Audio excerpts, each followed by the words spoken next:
রাজত্বও পামু, রাজপুত্রও পামু। এই চলো।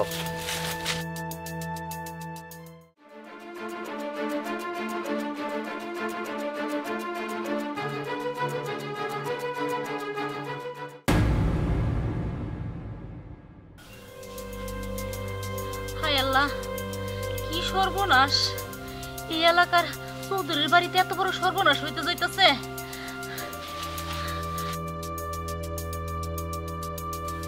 হে আল্লাহ, তুমি আমারে মুক্ত করে দাও, তুমি আমারে মুক্ত করে দাও।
কেমন দেখেন আমার ছেলেকে? ভালো হবে তো? আমাকে ক্ষমা করুন হুজুর, আপনার ছেলের উপর যে কঠিন রোগের পাশা বেঁধেছে আমার পক্ষে সম্ভব না। কি বলেন কবিরাজ সাহেব? আমার ছেলে ভালো হবে না? আমাকে ক্ষমা করেন হুজুর। আসসালামু আলাইকুম। কবিরাজ সাহেব,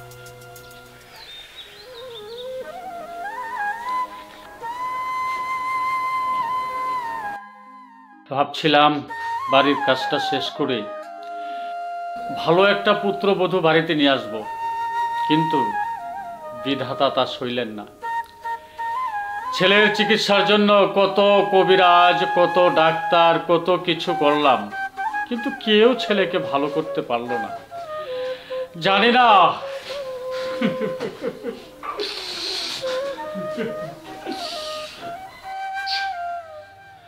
খুদা, তুমি ভালো করো আমার ছেলেকে, আমার ছেলেকে তুমি ভালো করো।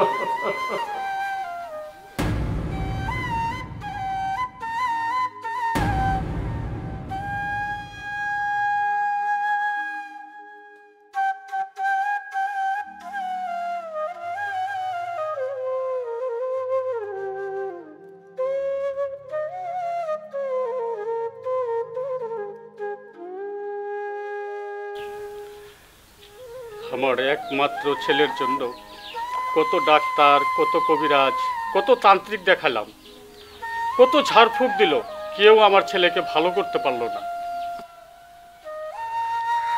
আমার একমাত্র ছেলে যদি ভালো না হয়, আমার এই বিষয় সম্পদ কে খাবে, কে দেখবে?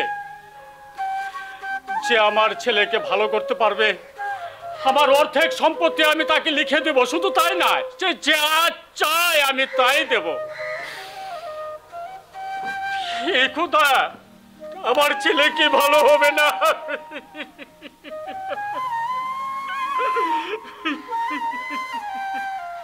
রাখে আল্লাহ, মারে কে?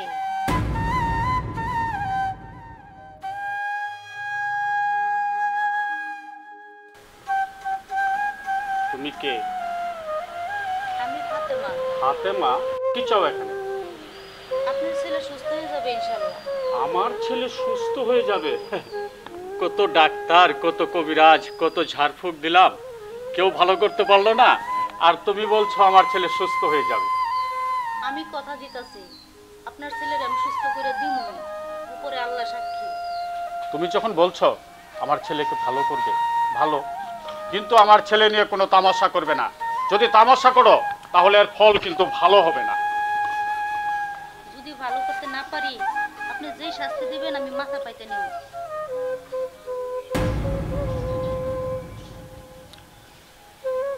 অবশ্য কার উছিলায় কি হয় বলা তো যায় না। ঠিক আছে, তুমি যখন বলছো চেষ্টা করে দেখবে, দেখো, চলো।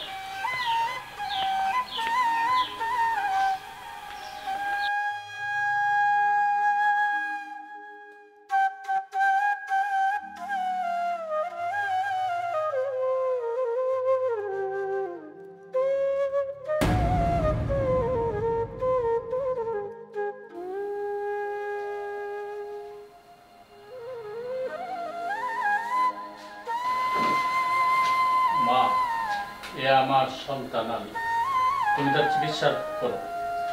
শুধু আপনার ছেলেকে সুস্থ করব না, আর বড় একটা উপকারও করব। বড় উপকার? হ্যাঁ, সেটা কাজ শেষ হলেই জানতে পারবেন।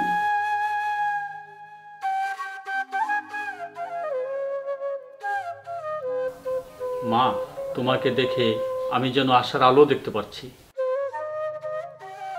তোমাকে আমার ভালো লাগছে। তুমি আমার ছেলের চিকিৎসা করো। আজকে তো মঙ্গলবার, তাই না?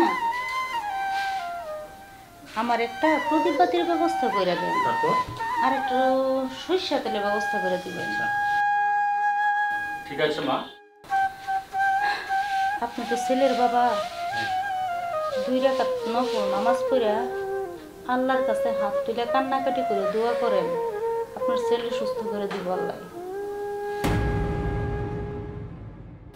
আমিও যাই, 2 রাকাত নামাজ পড়ে নিই, পরে কাজ শুরু করি। ঠিক আছে মা, চলো। হে আল্লাহ, তুমি রহমানুর রাহিম। হে আল্লাহ, তুমি সর্বময় ক্ষমতার মালিক। আল্লাহ, আমার একমাত্র সন্তান অসুস্থ। আল্লাহ, কত ডাক্তার কবিরাজ দেখিয়েছি, আল্লাহ তাকে সুস্থ করতে পারিনি।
তুমি আমার এই সন্তানকে ভিক্ষা দাও আল্লাহ, আমার ছেলেটাকে তুমি ভালো করে দাও।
কে আপনি? তুমি কে আমার ঘরে? আমি ফাতেমা। আপনি আমার ঘরে কেন? শয়তান কবিরাজের বানা ছিল আপনার উপরে। আমি আইসা আপনার বান ছুটাইছি। এভাবে যদি আর কয়েকদিন থাকতেন তাহলে আপনার অনেক বড় ক্ষতি হয়ে যেত। আপনার উপরে যে অশুভ শক্তি বান দিছিল আল্লাহর রহমতে আমি ছুটাই দিছি। এখন আপনি সম্পূর্ণ সুস্থ, কোনো সমস্যা নাই।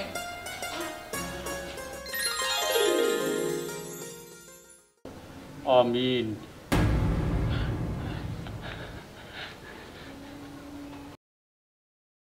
আলী, বাবা আলী, আমি তোমার জন্য খুব অস্থির হয়ে গেছি। এই মেয়ে তোমাকে সুস্থ করেছে বাবা। শুকরিয়া। সুস্থ করছে আল্লাহ, আমি তো ছিলাম মাত্র। মা, তোমার কাছে আমি চিরকৃতজ্ঞ। আল্লাহ, তোমার কাছে লাখো শুকরিয়া। মা, আমার কোনো নিজের সন্তান নেই। এই আলী আমার বোনের ছেলে, কিন্তু আমি ওর বাবা। ও আপনার বোনের ছেলে, ওর বাপের নাম হাসেম ব্যাপারী, তাই না?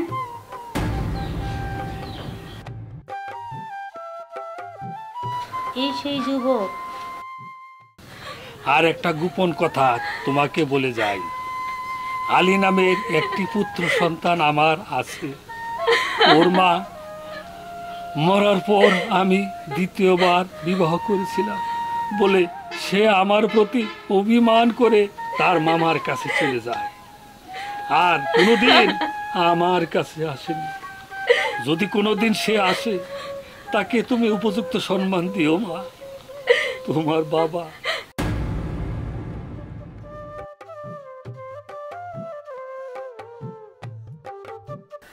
কি ভাবছো মা? নির্দ্বিধায় বলো। না, আমি আপনার ছেলেকে সুস্থ করতে পাইরা খুবই খুশি আছি। আমার আর কিছু লাগবো না। মা, তুমি অনেক বড় মনের মানুষ।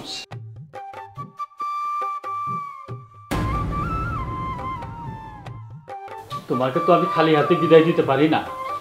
আমার কথা মতো আমার অর্ধেক সম্পত্তি আমি তোমার নামে লিখে দিচ্ছি। একটা ছেলের বাবার মুখে হাসি দেখতে পাইতেছি, এটাই তো আমার অনেক বড় আনন্দ। এর চাইতে আমার আর বেশি কিছু চাওয়ার নাই।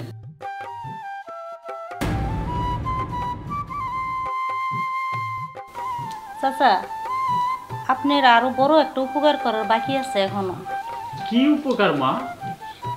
আপনার যে টাকা পয়সা সোনা দানার সিন্ধুকের চাবি আছে না, ওটা বদলায় ফেলান। তা না হইলে এই সব সোনা দানা টাকা পয়সা ডাকাতি হয়ে যাবে। বড় একটা ডাকাত দল আপনার এই সিন্ধুকের চাবি নকল করে বানায় রাখছে। মা, আজই আমি সিন্ধুকের চাবি বদলাই ফেলাম। শুধু তোমাকে আমি অর্ধেক সম্পত্তি দিব না, তোমাকে আমি আমার এই ছেলেকে দিয়ে পুত্রবধূ করে আমার ঘরে নিয়ে আসবো মা।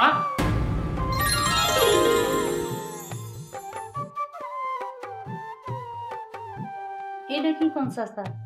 আমি একটা অজানা মাইয়া মানুষ, কোনো কিছুই আমার সম্পর্কে জানেন না। তাও এত বড় সম্মানের আসন বসাইতে চান, পুত্রবধূ বানাইতে চান? না রে মা, তোকে আর আমার নতুন করে কিছু দেখার নেই। তোকে আমি যতটুকু দেখেছি এইটুকুই যথেষ্ট।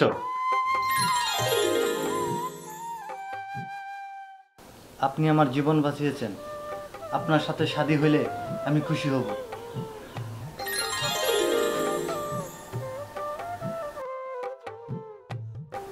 আপনার মতো স্বামী পাওয়া আর চৌধুরী সাহেবের মতো বাবা পাওয়া আমার মতো সাধারণ মেয়ের জন্য বড়ই সৌভাগ্যের ব্যাপার এটা। আলহামদুলিল্লাহ।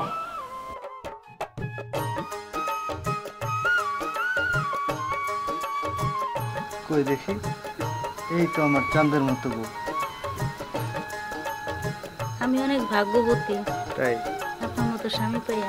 তাই আমিও তোমার মতো বউ পেয়ে অনেক সুখী। ঠিক আছে, হ্যাঁ আমার কাজ আছে, আমি আসতেছি। আইসা কথা হবে। তাড়াতাড়ি চলে এসো। আচ্ছা ঠিক আছে।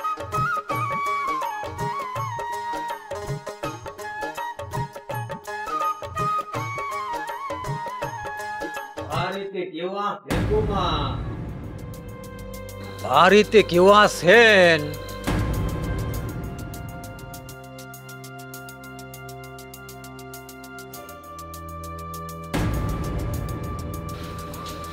কে রাইতের বেলা?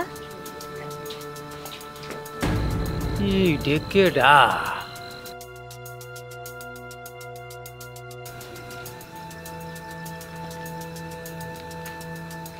চাইটা ভিক্ষা দিবেন।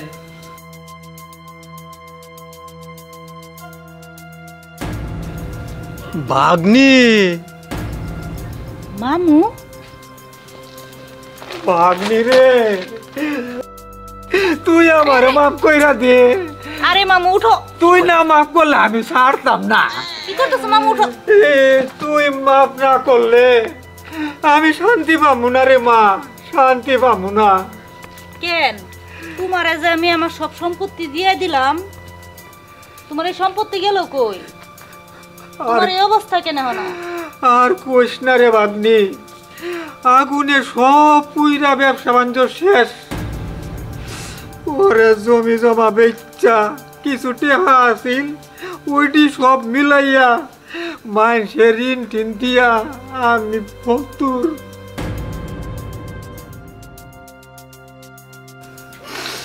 এখন দেওয়াস না, এই রাতের বেলা আমি ভিক্ষা করতেছি, আমি শেষ।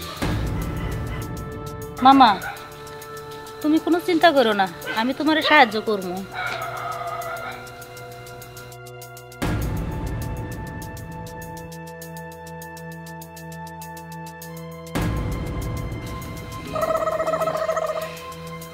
ভাগ্নি, আমি তো তোরে বাইন্দা জঙ্গলে তোর হাতের টিপ সইলইয়া তোর সমস্ত কিছু লেখে নিলাম। তোরে বাইন্দেব জঙ্গলে ফেলাই থুই আইলাম, তোরে নিঃস্ব কইরা দিলাম। এরপরে তোর এই ঠাট বার রাজপুত্র জামাই, এই বড় বাড়ির বউ, এইটা কেমনে হইলি? সবই উপরে আল্লাহর ইচ্ছা। তুমি যে আমারে বাইন্দা জঙ্গলে ফালাইয়া থুইয়াছিলা, ওইখানে দুইটা ডাকাত পরামর্শ করছে, বড় লোক গোর পোলাপান রে কেমনে বান মারে, এগুলো সব তন্ত্র মন্ত্র পরামর্শ করছে। আমি এবার শুনছি, শুনাইয়া চৌধুরী সাহেবের লোকের সব পরিকল্পনা কইছি, আর তাকে সব পরিকল্পনা নষ্ট করে দিছি। তখন কি চৌধুরী সাহেব খুশি হইয়া তার সমস্ত ধন সম্পদ, এমনকি তার পুত্রবধূ কইরা নিছে আমারে। মামু তুমি তো আমার অনেক দিন আগে থেকে আমার যত্ন করছো, কত দেখভাল করছো। তোমার একটা গোপন কথা কই, সারা জীবন সুখে শান্তিতে থাকতে পারো, কোনো চিন্তা নাই। সুখে থাকবো। জঙ্গলের এনে তুমি যাইবা, যাইয়া দেখবা দুইটা ডাকাতে আলাপ করে কেমনে কি কাদের কোন জায়গায় ধান মারছে সব শুনবা। শুননা তারপরে তুমি মানুষের সেবা করবা, ভালো কাজ করবা, তাহলে আল্লাহ তোমার উপর রহমত করবো, পরে তুমি ভালো মতো চলতে পারবা। বুঝলা কিছু? বুঝছি। আমি কালকে জঙ্গলে যাবো, ডাকাইতের কথা বার্তা গোপন কথা শুনবো, আমি ভাগ্য তোর মতো পরিবর্তন করবো। আচ্ছা বাগনি, আমি যাইগা। আচ্ছা তাহলে যাও, এই কথা কিন্তু আর কেউ কইও না। আরে না কমু না, তোমার পোটলা লয়ে যাও। কইলে এই কথা আমি কারোরই কমু না, যাইগা। যাও যাও যাও, তাড়াতাড়ি যাও।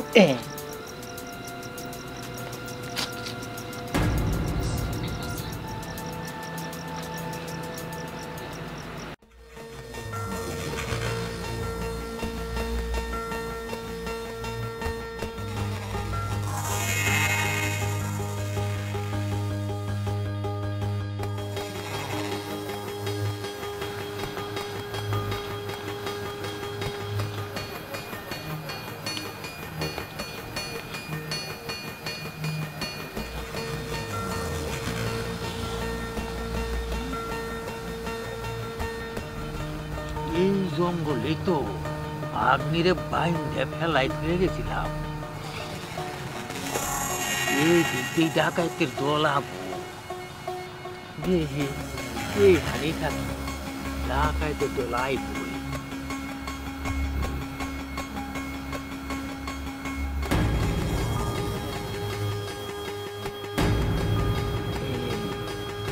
ডাকাইতের দল তো এই দিকে আইতাছে, আইব।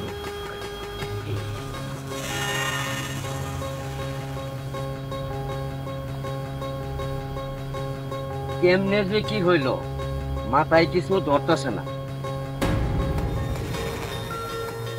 কবিরাজরে দিয়া চৌধুরী পোলারে তাবিজ করাইলাম, সেটাও ছুটে গেল।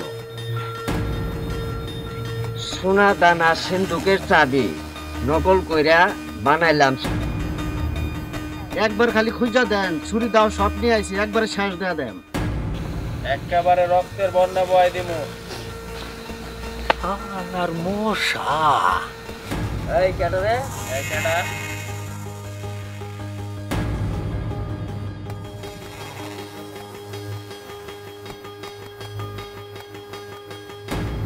হ্যাঁ পাইছি। বাবারে, এত বড় ছুরি! জীবনটা মনে হয় আজকে আমার যাবো গা। সমস্ত পরিকল্পনা এই শেষ করে দিছে। এরা আজকে খাইছি, এরা সাইজ করমু।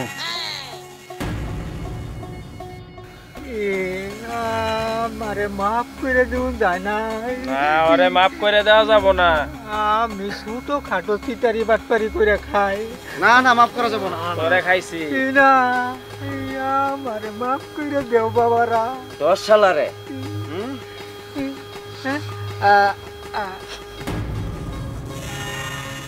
শেষ করে দে সালারে।